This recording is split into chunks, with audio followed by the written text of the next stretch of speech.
Sí, ¿alguna vez te pusiste a pensar qué onda con el Fondo Monetario Internacional? El famoso FMI. Exacto, el FMI. Claro, Hoy vamos a meternos de lleno en este tema, de lleno. usando un extracto de el ABC del Fondo Monetario Internacional, FMI 2.0, Tiempo de Crisis. Ajá. Es un documento que le pega bastante al FMI. Lo acusa de ser antidemocrático Mm, y de estar del lado de los países poderosos y las grandes empresas. interesante. Vamos a ver qué tan ciertas son estas acusaciones. La... ¿Cómo funciona realmente el FMI? Ajá. ¿Y qué poder tiene? Sí, el FMI se creó en 1944 Bien. con la idea de estabilizar la economía mundial, Ajá. sobre todo en países con problemas financieros. Claro. Pero a lo largo del tiempo, su rol e influencia Mm. han generado mucha polémica. El extracto compara la estructura del FMI con la de una corporación, A ver. donde el poder de voto depende de cuánto dinero pone cada país. O sea, los países ricos tienen más voz y voto, ¿no? Exactamente. Estados Unidos, por ejemplo, tiene poder de veto. Imagine, es como si en una reunión de vecinos, Sí, el que tiene el departamento más caro pudiera decidir por todos los demás. claro. Y el extracto menciona varios ejemplos Mm. de cómo esto perjudica a los países en desarrollo. Ajá. Habla de la presión de Estados Unidos para imponer políticas neoliberales, Mm. del poco poder de voto que tienen los países africanos a pesar de su enorme población Claro. y del nombramiento de líderes europeos en el FMI, a pesar de los escándalos. Y esto nos lleva a una de las críticas más fuertes al FMI, ¿Cómo? que actúa como un bombero pirómano. A ver. Por un lado dice que busca la estabilidad y reducir la pobreza, Ajá. pero por otro lado, sus políticas muchas veces empeoran las crisis y generan más inestabilidad social. ¿Cómo? Es como si pagaras un incendio con nafta. Exactamente. A ver, explica un poco más eso del bombero pirómano. Claro. ¿A qué se refiere el extracto exactamente?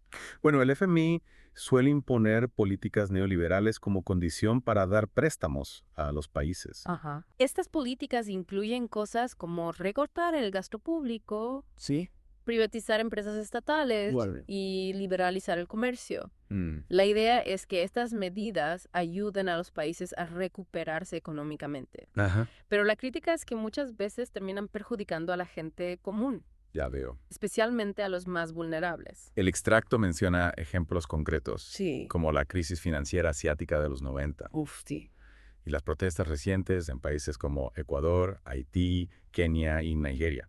Exacto. En la crisis asiática se acusó al FMI de empeorar la situación. En serio. Sí, al imponer medidas de austeridad que profundizaron la recesión. Y en los otros casos. En los otros casos, las protestas fueron en respuesta a políticas del FMI que la gente percibió como injustas Mm. y perjudiciales para sus intereses. Ok, entonces tenemos, por un lado, la estructura del FMI, Sí. donde los países ricos tienen más poder. Ajá. Y por otro lado, las políticas que imponen, Claro. que muchas veces generan más problemas que soluciones. Exacto. ¿Y qué pasa con el manejo de las crisis? Bueno, ahí también hay mucha tela para cortar. ¿Cómo actuó el FMI, por ejemplo, durante la crisis financiera de 2008? Bueno, el extracto critica el doble estándar del FMI. Doble estándar. Sí, por un lado, rescató a los bancos europeos con miles de millones de dólares. Millones. Y por otro lado, impuso durísimas medidas de austeridad en países como Grecia, Portugal e Irlanda. ¿Te acuerdas lo que pasó en Grecia? Uf, sí, ¿cómo olvidarlo? Protestas masivas. Gente perdiendo sus trabajos. Un desastre. Un desastre total. Sí, me acuerdo. Sí. Y el extracto también menciona el préstamo que el FMI le dio a Argentina en 2018, Ajá. durante el gobierno de Macri. Ese préstamo fue un fracaso total, ¿no? Total. Sí, fue el préstamo más grande en la historia del FMI. Y terminó mal.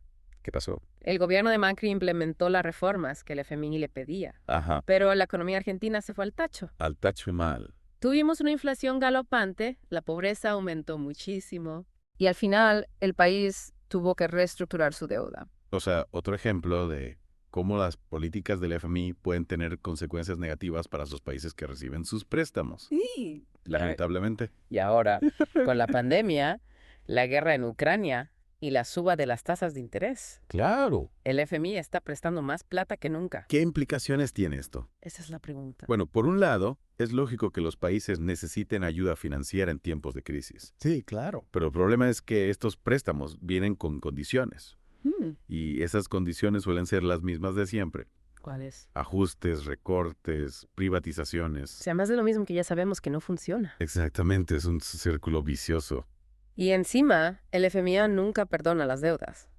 ¿En serio? las reestructuras, usa fondos especiales que crean los países miembros, pero la deuda sigue ahí. Es como si le debieras plata a un amigo. Sí. Y en vez de perdonarte la deuda, te dijera, bueno, ahora me debes a mí y a mis otros amigos. Al final, la deuda se multiplica y los países se vuelven cada vez más dependientes del FMI. Exactamente, es un círculo vicioso. Y lo peor es que los países que más sufren son los que menos tienen la culpa. ¿Quiénes? Los países en desarrollo son los que más expuestos están a las crisis globales Claro. y los que menos recursos tienen para enfrentarlas. Y encima tienen que lidiar con las imposiciones del FMI que muchas veces van en contra de sus intereses. Es una situación muy compleja. Bueno, hasta ahora hemos visto las críticas que el extracto le hace al FMI, Ajá. su estructura antidemocrática, ¿Sí? sus políticas neoliberales que a veces generan más problemas que soluciones, su doble estándar a la hora de manejar las crisis. Ajá. Pero hay algo que me intriga. ¿Qué? El extracto dice que el FMI tiene como objetivo, entre otras cosas, Sí. promover el empleo y reducir la pobreza. Interesante. ¿Cómo se entiende esto con todo lo que hemos visto hasta ahora? Bueno, ahí está la gran contradicción. Gabriel. En los papeles, el FMI tiene objetivos muy nobles, pero en la práctica, sus acciones muchas veces contradicen esos objetivos. El extracto argumenta que las políticas del FMI no favorecen el empleo ni la mejora de los ingresos reales. ¿En serio? Al contrario, muchas veces generan desempleo, pobreza y desigualdad. Entonces, ¿qué pasa? Esa es la pregunta del millón. El FMI es una institución bien intencionada que se equivoca en sus métodos. ¿O hay algo más detrás? El extracto da a entender que el FMI no es una institución neutral, ¿O no? sino que está al servicio de los intereses de los países ricos y del capitalismo neoliberal. Y eso explicaría por qué sus políticas, a pesar de sus buenas intenciones declaradas, Ajá. terminan beneficiando a unos pocos a costa de muchos. Ok, esto es muy interesante. Sí. Hemos visto cómo el FMI funciona como una especie de bombero pirómano Ajá. y cómo su estructura y sus políticas pueden tener consecuencias negativas para los países que reciben sus préstamos. Exacto. Pero me queda una duda. Decime. ¿El FMI tiene la capacidad de prever y evitar crisis? ¿O simplemente actúa cuando ya es demasiado tarde? Esa es otra de las grandes críticas que se le hacen al FMI. Sí. A pesar de que tiene equipos de expertos que analizan la economía global, el FMI tiene un historial bastante pobre a la hora de prever crisis. ¿En serio? Y cuando las crisis llegan, Sí. sus intervenciones a veces empeoran las cosas. O sea que el FMI no solo es un bombero pirómano, sino que también es un poco miope. Sí, algo así. No ve venir las crisis. No. Y cuando llegan, en vez de ayudar, Empeora las cosas. increíble. El extracto menciona un informe del Congreso de Estados Unidos que critica al FMI por ser utilizado como un instrumento político de los países del G7. ¿Del G7? Sí, especialmente de Estados Unidos. O sea que el FMI no solo responde a los intereses del capital, sino también a los intereses geopolíticos de las grandes potencias. Exacto, y esto lo vemos claramente en cómo el FMI maneja las crisis. Por ejemplo. Por ejemplo, durante la crisis de 2008, el FMI rescató a los bancos europeos, que eran los principales acreedores de los países en problemas. O sea, en vez de usar la plata para ayudar a los países que estaban en crisis, la usó para proteger a los bancos. Exactamente. Y esto, obviamente, perjudicó a los países en desarrollo, Claro. que son los que más necesitan ayuda en tiempos de crisis. Es como si en un incendio, en vez de rescatar a la gente que está atrapada en el edificio, se preocuparan primero por salvar los muebles. Tal cual. Y esto nos lleva a otro punto importante. ¿Cuál? Las medidas de austeridad que el FMI suele imponer. Ajá. Estas medidas, como los recortes en el gasto público, el aumento de impuestos y las privatizaciones, Sí. suelen tener un impacto muy negativo en la gente común, Claro. especialmente en los sectores más vulnerables. Y esto genera mucho malestar social, Obvio. que muchas veces desemboca en protestas y disturbios. El extracto menciona varios ejemplos de esto. Protestas en Nicaragua, Sudán, Haití, Ecuador, Kenia, Nigeria. Es decir, que las políticas del FMI, en vez de solucionar los problemas, Claro. muchas veces generan más problemas. Es como si echaran nafta al fuego. Exactamente. Y esto nos lleva de nuevo a la idea del bombero pirómano. Otra vez. El FMI dice que busca la estabilidad, Sí. pero sus acciones muchas veces generan más inestabilidad. Bueno, hemos visto las críticas que el extracto le hace al FMI. Ajá. Y la verdad es que son bastante fuertes. Fuertes. Pero antes de seguir, Dale.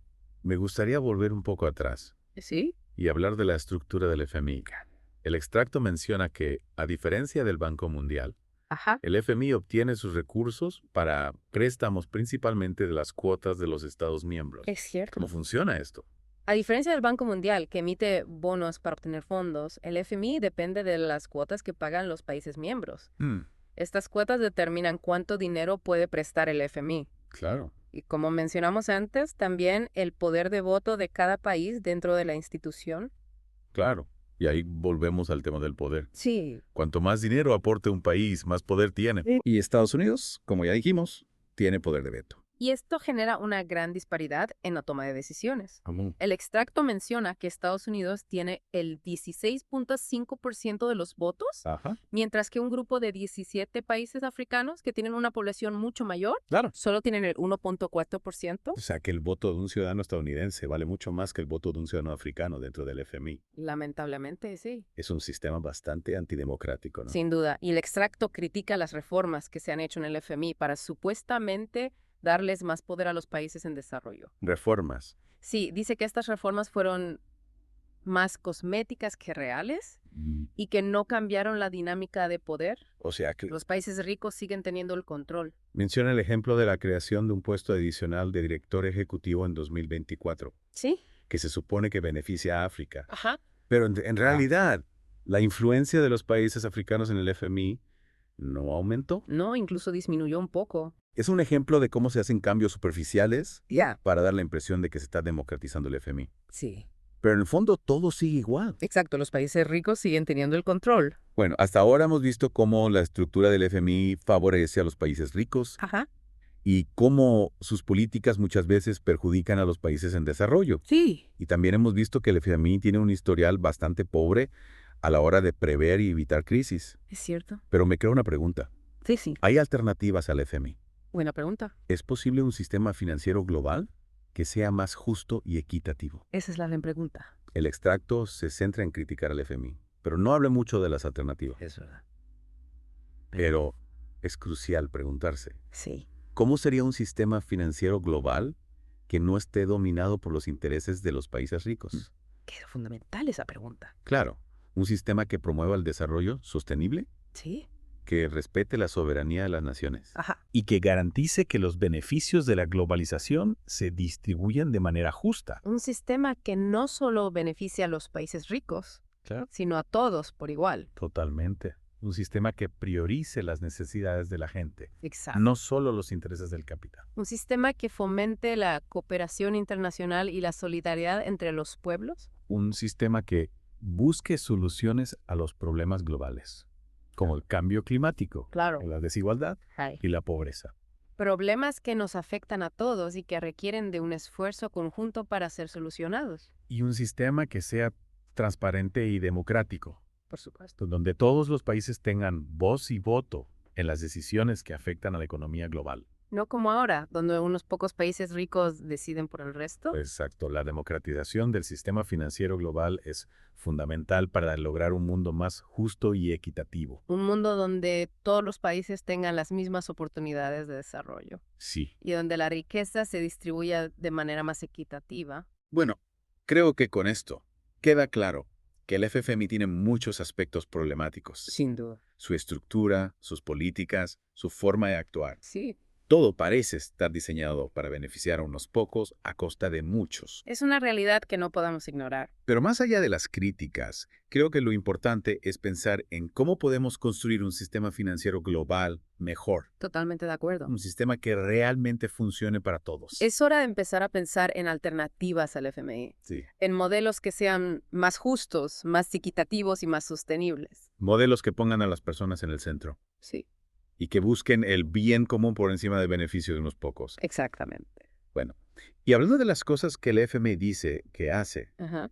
el extracto menciona que el FMI, según sus estatutos, Sí. busca promover la cooperación monetaria internacional, garantizar la estabilidad financiera, Claro. facilitar el comercio internacional, Ajá. contribuir a un alto nivel de empleo y a la estabilidad económica, Sí. y reducir la pobreza. O sea, en los papeles sus objetivos parecen muy nobles. Sí, pero como ya vimos, la realidad es bastante diferente. Totalmente diferente. El extracto argumenta que las políticas del FMI no favorecen ni el alto nivel de empleo ni el aumento de los ingresos reales. No, para nada. Al contrario, muchas veces generan desempleo, pobreza y desigualdad. Es la triste realidad. Es decir, que hay una gran contradicción entre lo que el FMI dice que hace y lo que realmente hace. Exacto. Y el extracto da a entender que esta contradicción no es casual, No. sino que responde a los intereses de los países ricos y del capitalismo neoliberal, que son los que realmente controlan el FMI. Claro, volvemos a la idea de que el FMI es un instrumento de los poderosos para mantener su poder y sus privilegios. Exactamente. Y el extracto menciona un ejemplo concreto de cómo las políticas del FMI pueden perjudicar a los países en desarrollo. La liberalización de los movimientos de capitales. ¿A qué se refiere con eso? No me queda muy claro. Bueno, la liberalización de los movimientos de capitales es una de las medidas que el FMI suele promover. Básicamente implica eliminar las restricciones para que el dinero pueda entrar y salir de un país con mayor facilidad. La idea es que esto atraiga inversiones extranjeras y fomente el crecimiento económico. Suena bien en teoría, pero ¿cuál es el problema? El problema es que la liberalización de los movimientos de capitales también puede generar mucha inestabilidad financiera. Cuando el dinero puede entrar y salir de un país con tanta facilidad, es más fácil que se formen burbujas especulativas y que se produzcan crisis financieras.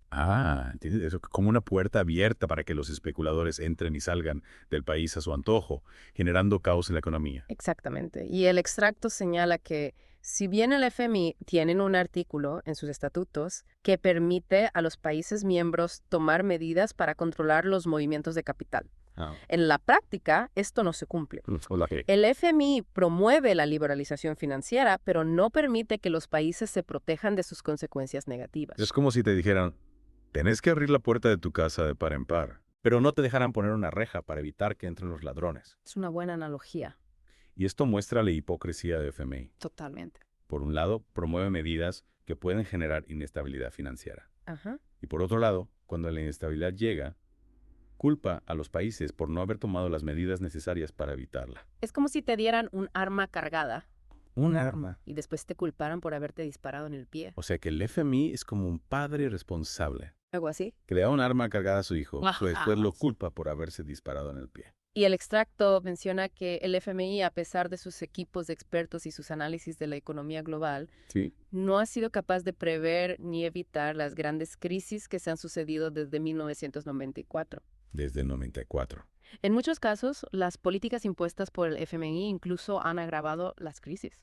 O sea que el FMI no solo es un padre irresponsable, sino que también es un poco miope. Sí, algo así. No ve venir las crisis y cuando llegan, en vez de ayudar, empeora las cosas. Y el extracto menciona un informe del Congreso de Estados Unidos que critica al FMI por ser utilizado como un instrumento político de los países del G7. Especialmente de Estados Unidos. Claro, el FMI como una herramienta para que los países poderosos impongan sus intereses en el resto del mundo. Exactamente. Y esto lo vemos claramente en cómo el FMI maneja las crisis. Por ejemplo, durante la crisis de 2008, el FMI rescató a los bancos europeos. ¿A los bancos? Que eran los principales acreedores de los países en problemas. O sea, en vez de usar la plata para ayudar a los países que estaban en crisis, la usó para proteger a los bancos. Exactamente. Y esto obviamente perjudicó a los países en desarrollo. Por supuesto. Que son los que más necesitan ayuda en tiempos de crisis. Es como si en un incendio, en vez de rescatar a la gente que está atrapada en el edificio, se preocuparan primero por salvar los muebles. Tal cual.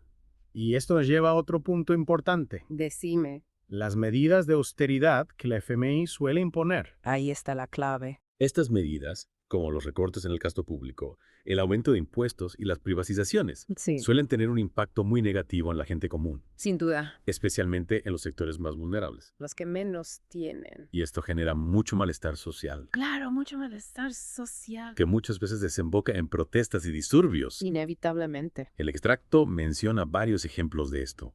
Protestas en Nicaragua, Sudán, Haití, Ecuador, Kenia, Nigeria. Es decir, que las políticas del FMI, en vez de solucionar los problemas, muchas veces generan más problemas. Es como si echaran nafta al fuego. Exactamente.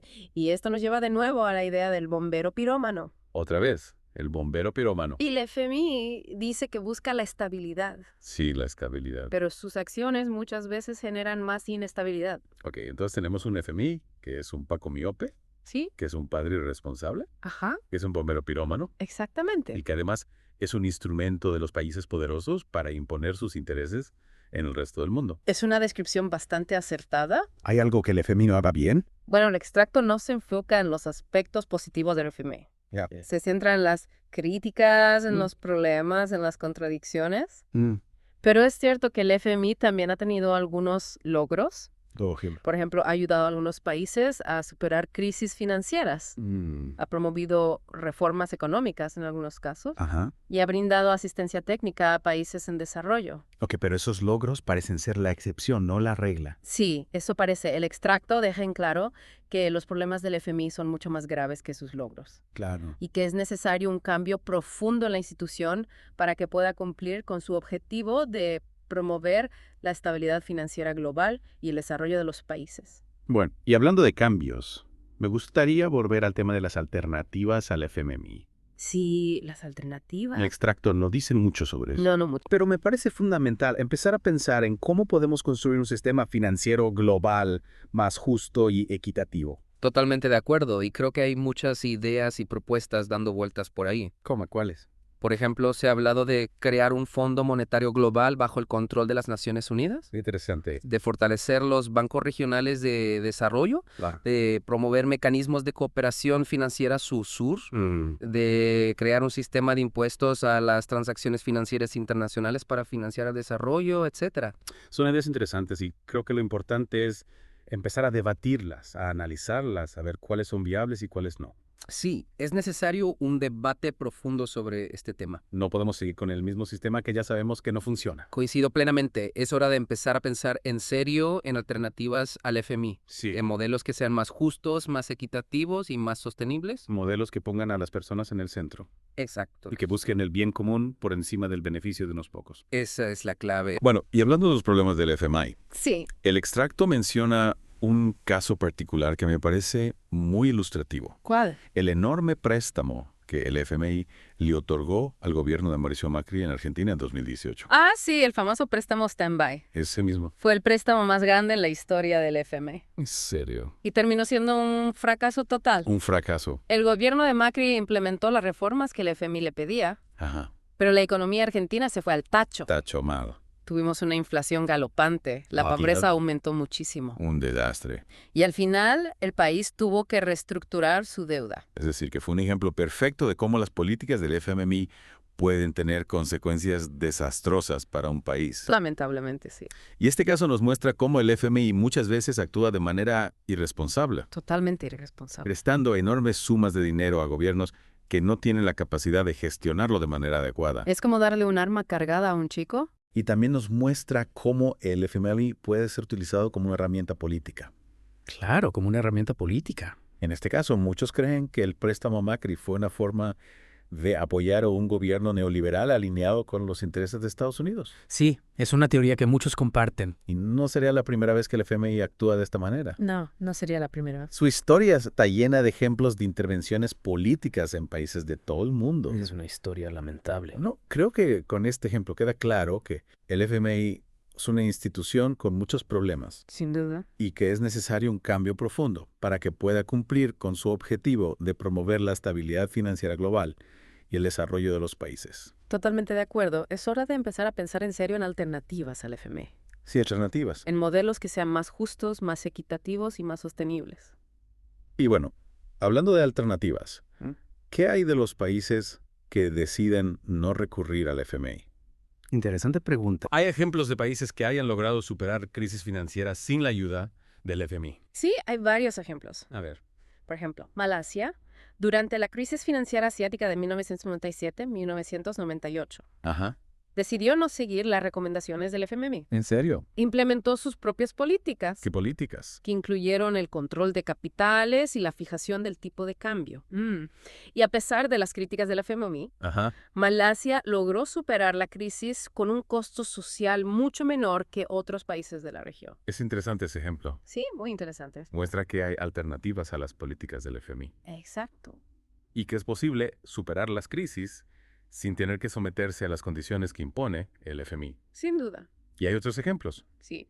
Islandia, después de la crisis financiera de 2008, Ajá. decidió no rescatar a sus bancos y dejarlos quebrar. Una decisión arriesgada. Y a pesar de las predicciones catastróficas del FMI, Sí. Islandia logró recuperarse de la crisis más rápido que muchos otros países europeos. Increíble. O sea que hay casos de países que han desafiado al FMI y han logrado salir adelante por su cuenta. Exacto. Y eso nos da un poco de esperanza. Esperanza. Nos muestra que no estamos condenados a depender del FMI, que hay otros caminos posibles. Bueno, me parece que por hoy hemos hablado bastante del FMI. Sí, bastante. Hemos visto sus problemas, Las contradicciones, sus fracasos, fracasos. Y también hemos empezado a pensar en alternativas. en alternativas. En la posibilidad de construir un sistema financiero global más justo y equitativo. Un sistema mejor para todos. ¿Qué te parece si para la próxima nos metemos de lleno en el tema de las alternativas al FMI?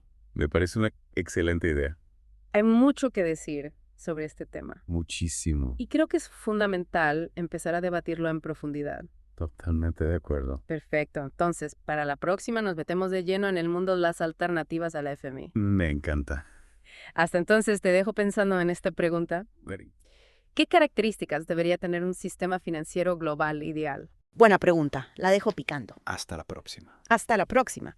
Bueno, y retomando la idea de un sistema financiero global ideal, el extracto que estuvimos analizando no se mete mucho en este tema, se enfoca más en criticar al FMI, en mostrar sus falencias. Pero vos como experto, ¿qué pensás? ¿Es posible imaginar un sistema financiero global que no sea un quilombo? Mira, no es fácil, pero creo que sí que es posible imaginar un sistema mejor, un sistema que no esté dominado por los intereses de los países ricos, sino que busque el bien común, un sistema que promueva el desarrollo sostenible, que respete la soberanía de los países y que garantice que los beneficios de la globalización se distribuyan de forma justa. Claro, pero ¿cómo se lograría eso? ¿Cuáles serían las claves para construir un sistema así? Bueno, creo que hay varios puntos claves. En primer lugar, habría que democratizar las instituciones financieras internacionales, el FMI, el Banco Mundial.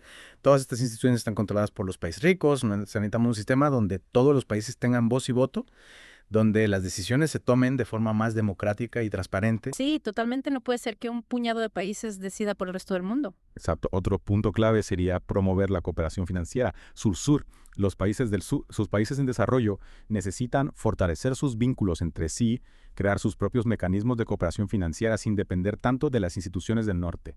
Es decir, dejar de depender de FMI y del Banco Mundial y buscar alternativas propias. Exacto. Y otro punto importante sería crear un sistema de impuestos a las transacciones financieras internacionales. ¿Te imaginas? Un impuesto chiquito a cada transacción financiera que se haga en el mundo y esa plata se usaría para financiar el desarrollo de los países más pobres. Sería una forma de redistribuir la riqueza a nivel global. Sería una forma de que los que más tienen, los que más se benefician del sistema financiero global, aporten un poco más para ayudar a los que menos tienen. Exactamente. Y hay muchas otras ideas que se podrían explorar. Fortalecer los bancos regionales de desarrollo, crear un fondo monetario global bajo el control de las Naciones Unidas, promover la inversión ética y responsable, etc. O sea que hay muchas alternativas posibles. Lo importante es no quedarse con los brazos cruzados, seguir pensando, seguir buscando soluciones. Totalmente. El sistema actual está en crisis, eso está claro, pero las crisis también son oportunidades para cambiar, para construir algo nuevo, algo mejor. Tenés toda la razón, necesitamos un movimiento global que exija un cambio profundo en el sistema financiero, un movimiento que ponga a las personas en el centro, que defienda los derechos de los más vulnerables, que busque un futuro mejor para todos. Bueno, creo que con esto cerramos nuestra inversión en el mundo del FMI. Espero que te haya servido para entender un poco mejor cómo funciona este complejo entramado de poder y dinero. Espero que sí, y que te haya dejado pensando en la necesidad de construir un sistema financiero global más justo y equitativo. Gracias por escuchar Geopolítica, un podcast de Enrique Aureli. No olvides apoyar y compartir nuestro trabajo. Hasta la próxima. Bueno, y retomando la idea de un sistema financiero global ideal. El extracto que estuvimos analizando no se mete mucho en este tema. No, se enfoca más en criticar al FMI. Claro, en mostrar sus falencias. Sus contradicciones. Pero vos, como experto, A ver. ¿qué pensás? ¿Es posible imaginar un sistema financiero global que no sea un quilombo? Mira, no es fácil, ¿eh? No. Pero creo que sí. Sí. Que es posible imaginar un sistema mejor. Un sistema mejor. Un sistema que no esté dominado por los intereses de los países ricos, sino que busque el bien común. Interesante. Un sistema que promueva el desarrollo sostenible, Sí. que respete la soberanía de los países Claro. y que garantice que los beneficios de la globalización se distribuyan de forma justa. Suena lindo, pero ¿cómo se lograría eso? Esa es la pregunta del millón. ¿Cuáles serían las claves para construir un sistema así? Bueno, creo que hay varios puntos claves. A ver. En primer lugar, Sí. habría que democratizar las instituciones financieras internacionales. ¿Democratizar? El FMI, el Banco Mundial. Ajá. Todas estas instituciones están controladas por los países ricos. Sí, es verdad. Necesitamos un sistema donde todos los países tengan voz y voto, donde las decisiones se tomen de forma más democrática y transparente. Sí, totalmente. Mm. No puede ser que un puñado de países decida por el resto del mundo. Exactamente. ¿Y qué más? Otro punto clave sería promover la cooperación financiera sur-sur.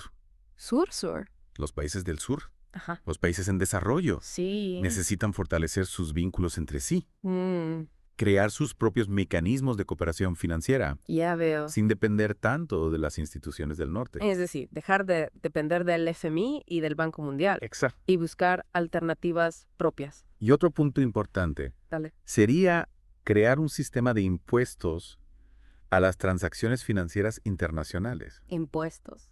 ¿Imaginas? Correcto. Un impuesto chiquito a cada transacción financiera que se haga en el mundo, Mm, y esa plata se usaría para financiar el desarrollo de los países más pobres. interesante. Sería una forma de redistribuir la riqueza a nivel global. Sería una forma de que los que más tienen, Ajá. los que más se benefician del sistema financiero global, Sí. aporten un poco más para ayudar a los que menos tienen. Exactamente. Y hay muchas otras ideas que se podrían explorar. Fortalecer los bancos regionales de desarrollo, crear un fondo monetario global bajo el control de las Naciones Unidas, promover la inversión ética y responsable, etc. Claro, o sea que hay muchas alternativas posibles. Muchas. Lo importante es no quedarse con los brazos cruzados. No, para nada. Seguir pensando, seguir buscando soluciones. Totalmente. El sistema actual está en crisis, eso está claro. Sí, totalmente. ¿No? Pero las crisis también son oportunidades para cambiar, para construir algo nuevo, Algo mejor. algo mejor. Tenés toda la razón. Necesitamos un movimiento global que exija un cambio profundo en el sistema financiero. Un movimiento global. Un movimiento que ponga a las personas en el centro, Ajá, que defienda los derechos de los más vulnerables, claro. que busque un futuro mejor para todos. Bueno, creo que con esto cerramos nuestra inmersión en el mundo del FMI. Sí, cerramos. Espero que te haya servido para entender un poco mejor cómo funciona este complejo entramado de poder y dinero, Espero que ni. y que te he dejado pensando en la necesidad de construir un sistema financiero global más justo y equitativo. Más justo y equitativo. Gracias por escuchar Geopolítica, un podcast de Enrique Aureli. Un placer. No olvides apoyar y compartir nuestro trabajo. Compartí. Hasta la próxima. Chao, chao, chao.